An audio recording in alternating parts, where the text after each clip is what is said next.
मैं खटीमा तहसील से बिलोंग करता हूँ। जैसे आपका अल्मोड़ा जिला मुख्यालय है, ऐसे हमारा भी उधम सिंह नगर जिला मुख्यालय है।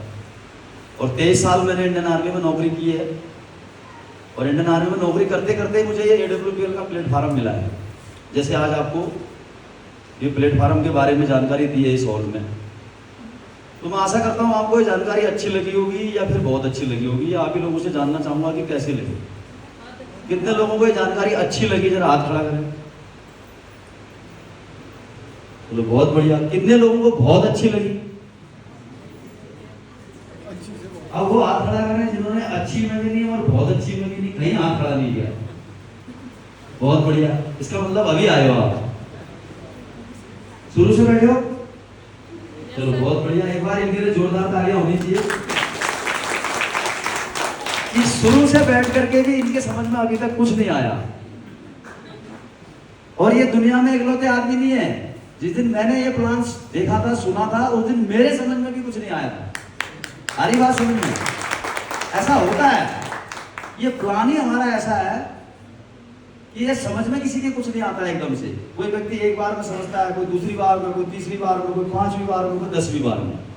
क्यों? क्योंकि हम उस समाज से बिलोंग करते हैं जहां पर सुंदरता का पैमाना गोरे रंग से नापा जाता है, बुद्धिमत्ता का पैमाना पढ़ाई से नापा जाता है, और पढ़ाई का पैमाना सरकारी नौकरी से नापा जाता है। अगर सरकारी नौकरी है तो इसका मतलब बंदे ने पढ़ाई करी है, और अंग्रेजी भाषा बोल रहा है तो इसका मतलब वो बुद्धिमान है, और गोरा रंग है तो इसका मतलब क्या है? वो सुंदर है। क्योंकि हम उस बदनसीब समाज से बिलोंग करते हैं, निम्न मध्यम वर्गीय परिवार के लोग या फिर मध्यम वर्गीय परिवार के लोग। इसमें हमारी गलती नहीं, हमारा समाज ही ऐसा है। इसमें ना आपकी गलती है ना हमारी गलती। हमारे समाज में हमारे माता पिता ने या हमारे बुजुर्गों ने आज तक किसी ने हमें ये नहीं कहा कि बेटा पढ़ लिख ले, एक दिन बड़ा आदमी बनेगा और हमारे पूरे गांव को रोजगार देगा। किसी ने कहा ऐसा? क्या कहा? बेटा पढ़ लिख ले और नौकर बनेगा। मतलब नौकरी की सोच थी हमको, नौकर बनने की सोच थी। मालिक बनने की सोच किसी ने नहीं दी हमें अपने परिवार में। यही कहा बेटा पढ़ ले, नौकर बनेगा, नौकरी करेगा, अच्छी सरकारी नौकरी मिल जाएगी तो अच्छी छोकरी भी मिल जाएगी, यही तो कहा। लेकिन किसी माँ बाप ने ये नहीं कहा बेटा इतना पढ़, मन लगा करके पढ़, दिन में पढ़, रात में पढ़, चारपाई में पढ़, कहीं तो पढ़, लेकिन इतना जरूर पढ़ ले कि पूरे गांव वालों को एक दिन नौकरी देना, नौकर मत बनना, मालिक बनना। कहा किसी ने? नहीं कहा। लेकिन आज आपको मालिक बनने का एक रास्ता यहां से मिला है। अब ये रास्ता कैसा है, कैसे इस रास्ते पर पहुंचा जा सकता है? अगर आपका आधा घंटा मुझे समय और मिलेगा तो मैं आपको समझाने का प्रयास करूंगा। क्या आपका साथ और सहयोग मिलेगा? तो एक बार जोरदार तालियां आप सबके लिए, अपने लिए बजाएं। क्योंकि ये कॉन्सेप्ट जितना प्रमोद सर ने आपको समझाया होगा, बहुत सारे लोगों के समझ में आया है, एक आपके अभी भी समझ में नहीं आया है।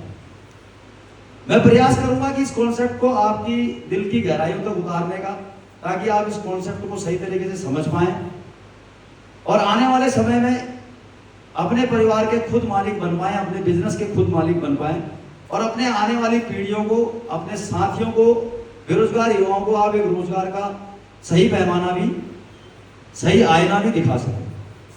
क्या इसके लिए आप तैयार हैं? दोस्तों, शुरुआत होती है वर्ष 2018 जुलाई महीने से। मैं इंडियन आर्मी में नौकरी कर रहा था, मेरी पोस्टिंग थी नागालैंड में। जिंदगी आराम से कट रही थी। आप सभी लोग जानते हैं सरकारी नौकरी पाना अपने आप में एक बहुत बड़ी उपलब्धि होती है, और वो भी सन 1990-2000 के दशक के बीच में। और आज तो और भी टफ हो गया सरकारी नौकरी पाना। उस समय अगर किसी व्यक्ति को सरकारी नौकरी मिल जाती थी तो उसके माँ बाप बड़े खुश रहते थे। पूरे गांव में मिठाइयां बांटी जाती थी, मेरा बेटा सरकारी नौकर बन गया। क्या मैं सही कह रहा हूँ? सरकारी नौकरी पाना अपने आप में एक बड़ी उपलब्धि थी, और मैं खुशनसीब था कि मुझे 16.5 साल की उम्र में भारतीय सेना में जाने का मौका मिला। बहुत कम लोगों को मिलता है। 150 करोड़ की आबादी है हिंदुस्तान की, और मात्र 15 लाख लोगों की भारतीय सेना है। कितना कंपटीशन टफ है। तो मुझे मौका मिला। नौकरी आराम से चल रही थी, कट रही थी जिंदगी, शादी हो गई थी, 2 बच्चे थे। अचानक से एक दिन ये AWPL का प्लेटफॉर्म मुझे फेसबुक के माध्यम से मिला। एक दिन मैंने फेसबुक खोला और फेसबुक में मुझे मेरे ही बचपन के दोस्त हमारे गांव के, हमारे क्षेत्र के रहने वाले आज इस बिजनेस में मेरे मेंटर, मेरे महागुरु कंपनी एम्बेसडर लीडर श्रीमान बीएस भंडारी सर से मेरी मुलाकात हुई। मैं चाहूंगा एक बार जोरदार तालियां बीएस भंडारी सर के लिए। आज जो कुछ भी मैं हूं उनकी बदौलत हूं। आज जो भी आपके सामने मैं बोल पा रहा हूं उन्हीं की बदौलत बोल पा रहा हूं। तो मुझे इस कॉन्सेप्ट के बारे में जानकारी मिली, पता चला कंपनी का नाम AWPL है और कंपनी के MD and CEO doctor Sanjeev Kumar sir हैं, जो कि एक्स आर्मी पर्सन है। उन्होंने हिंदुस्तान में बीमारी और बेरोजगारी को दूर करने के लिए एक ऐसा कॉन्सेप्ट खड़ा किया है जहां पर एक आम इंसान अपने परिवार की जरूरतों को, अपने सपनों को पूरा कर सकता है और साथ ही साथ अपने स्वास्थ्य को भी, अपने परिवार के स्वास्थ्य को भी एक अच्छी हेल्थ दे सकता है, एक लाइफ दे सकता है।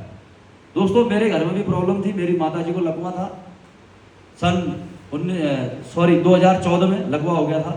3-4 साल मैंने माता जी को काफ़ी हॉस्पिटलों में दिखाया, ECHS के थ्रू, बरेली, नोएडा, राममूर्ति स्मारक, भोजीपुरा, खटीमा के तमाम हॉस्पिटल, अलावा इसके दिल्ली के हॉस्पिटल। लेकिन डॉक्टरों ने हाथ खड़े कर दिए कि आपकी माता जी की एज 90 साल हो गई है, शरीर में ब्लड नहीं बनता है, अब इनका कुछ नहीं हो सकता है, इनको घर ले जाओ।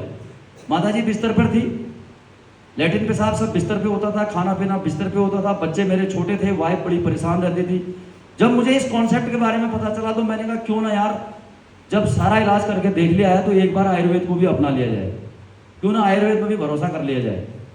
मैंने कुछ प्रोडक्ट मंगाए, 3-4 महीने, 5 महीने, 6 महीने इस्तेमाल किए और लगभग माता जी को 60 से 70% रिलीफ मिला। माता जी की उंगलियां चलती नहीं थी, हिलती नहीं थी, हाथ ऐसे का ऐसे रहता था, इस हाथ को ऊपर नहीं उठा पाती थी। लेकिन 4-5 महीने लगातार प्रोडक्ट इस्तेमाल करने के बाद हाथ में जान आई। हमारे थंडरब्लास्ट, क्लोरोडॉक, नॉनी, पंचतुलसी, JC ऑयल जैसे दमदार प्रोडक्टों के माध्यम से मेरी माता जी को 4 से 5 महीने, 6 महीने में लगभग 60 से 70% आराम हुआ। हाथ उठाने लग गई, चम्मच पकड़ने लग गई, चम्मच से खुद खाना खाने लग गई और 7-8 महीने कंटिन्यू चलाने के बाद प्रोडक्ट माता जी मेरे बिस्तर से उठने लग गई और नजदीक में मैंने बाथरूम बना रखा था, लैट्रिन बाथरूम खुद जाने लग गई। इस प्रकार से मुझे इस आयुर्वेद का रिजल्ट मिला और मेरा भरोसा बढ़ा इन प्रोडक्टों के ऊपर। वहां से दोस्तों मैंने काम करने का भी मन बनाया इस संस्था में। जैसा कि आपको प्रमोद सर ने बताया, हमारी संस्था हेल्थ और वेल्थ दोनों सेक्टरों पर काम करती है, बीमारी और बेरोजगारी के ऊपर काम करती है। अगर हम प्रोडक्टों को शेयर करते हैं तो वहां से हमें एक अच्छी खासी इनकम भी मिलती है। तो मैंने अपनी रिश्तेदारी में, अपने यार दोस्तों में इन प्रोडक्टों को शेयर करने का काम किया और काम करते करते लगभग 3 साल भारतीय सेना में नौकरी करते करते इस काम को किया और यहाँ से मेरी लगभग 60-70 लाख की इनकम हो गई। मैं कंपनी में डायमंड रैंक तक पहुंच गया। प्लेटफॉर्म के ऊपर भरोसा हुआ, प्रोडक्टों के ऊपर भरोसा हुआ और मैंने नौकरी से स्वैच्छिक सेवानिवृत्ति ले ली और आज मुझे लगभग तीसरा साल पूरा होने जा रहा है। इस दिसंबर में 3 साल पूरे हो जाएंगे रिटायर हुए।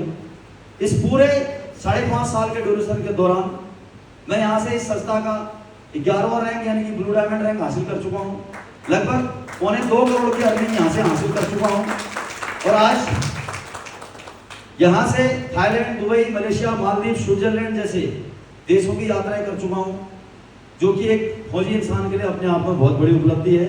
मैं समझता हूँ मैंने दुनिया की हर वो जंग जीत ली है जो एक आम इंसान अपने जीवन में सपना देखता है कि यार मैं इस जंग तक पहुंच पाऊं, इस लड़ाई को, गरीबी से अमीरी की लड़ाई को अपने जीवन में सक्सेस बना पाऊं, सफलता के रास्ते पर चल पाऊं।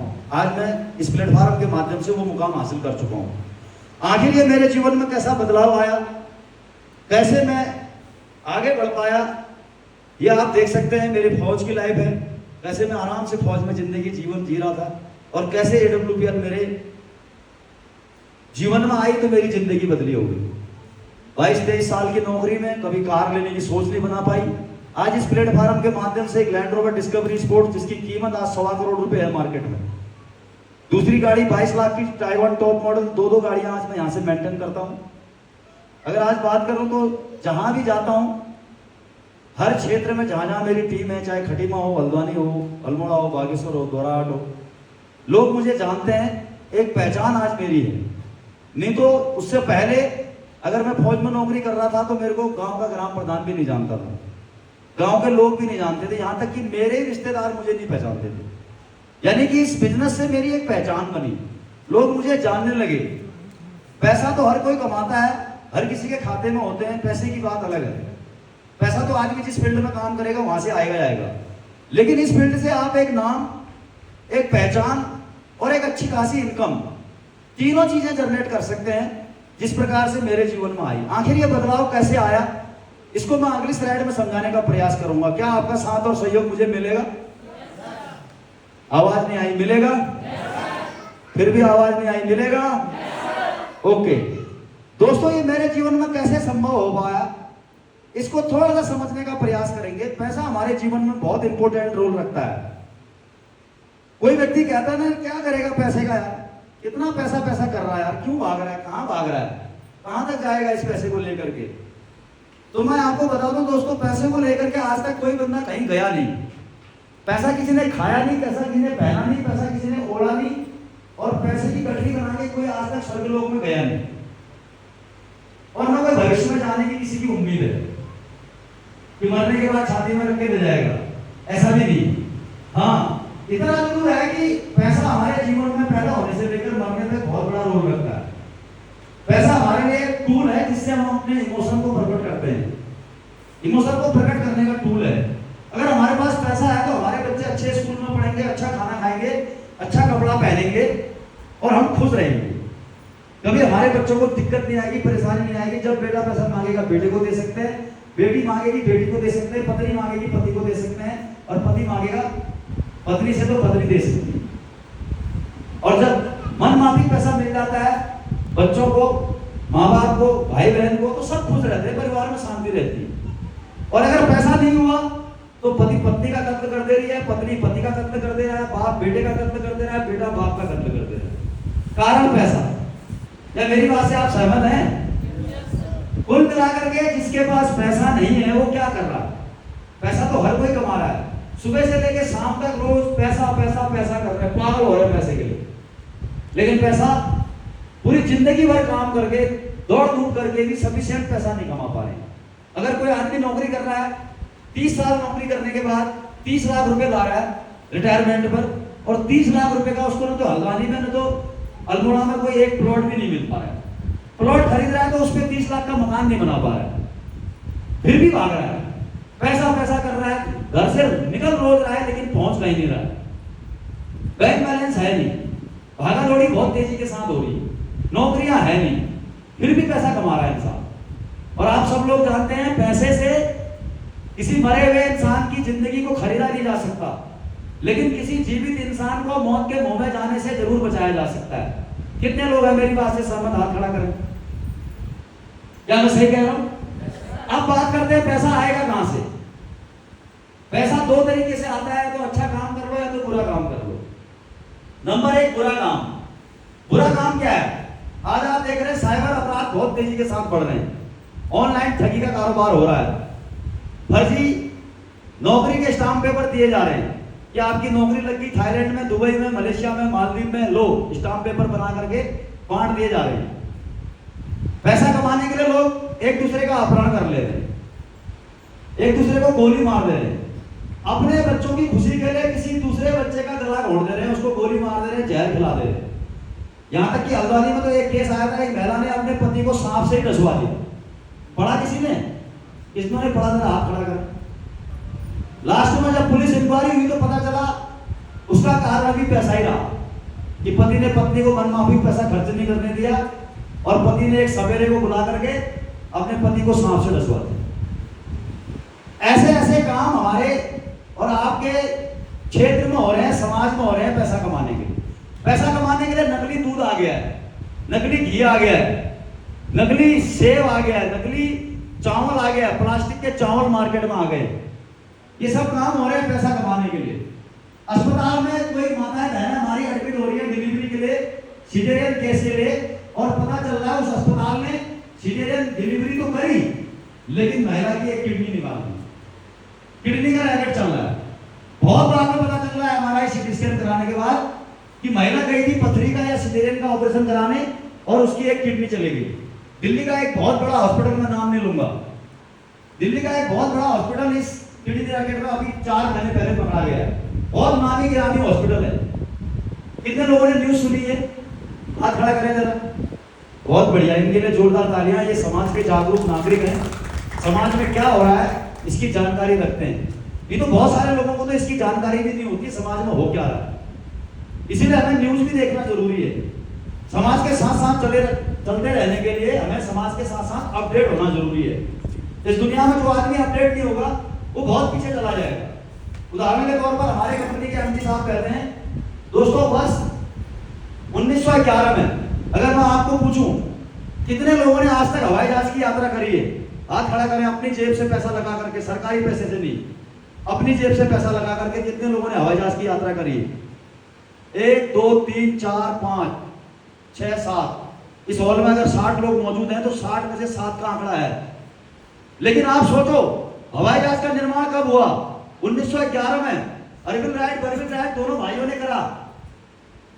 1911 में उन्होंने हमें ये बता दिया, ये समझा दिया कि भाई साहब एक इंसान कौवे की तरह, चील की तरह, तोते की तरह, कबूतर की तरह, मुर्गी की तरह उड़ सकता है। लेकिन आज 2024 आ गया। 1911 से 2024 123 साल हो गए।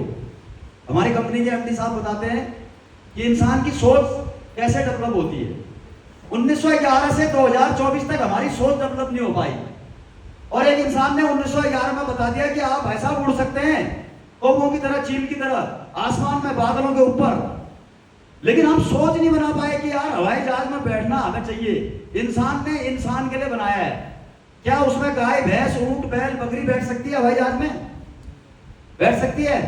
कुत्ता, बिल्ली बैठ सकते हैं, लेकिन एक इंसान बैठ सकता है। एक इंसान बैठ सकता है। कुत्ता ले जाते हैं, लेकिन जो उसका वह पैसा होगा वही तो ले जाएगा।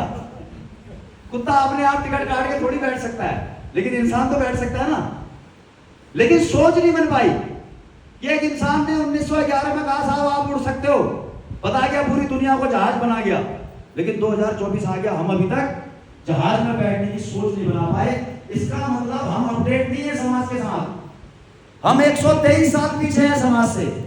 समाज ने हमें 123 साल पहले उड़ने की सोच दे दी, लेकिन हम उसकी सोच से अपनी सोच को अभी तक 123 साल हो गए मिला नहीं पाए। जबकि हवाई जहाज का ज्यादा खर्चा नहीं है। अगर आपकी सोच हो हवाई जहाज में उड़ने की, तो आप पंतनगर से अगर उड़ान भरते हैं पिथौरागढ़ के लिए, तो दोस्तों मात्र 2500 जाना, 2500 आना, 5000 रुपए का खर्चा है।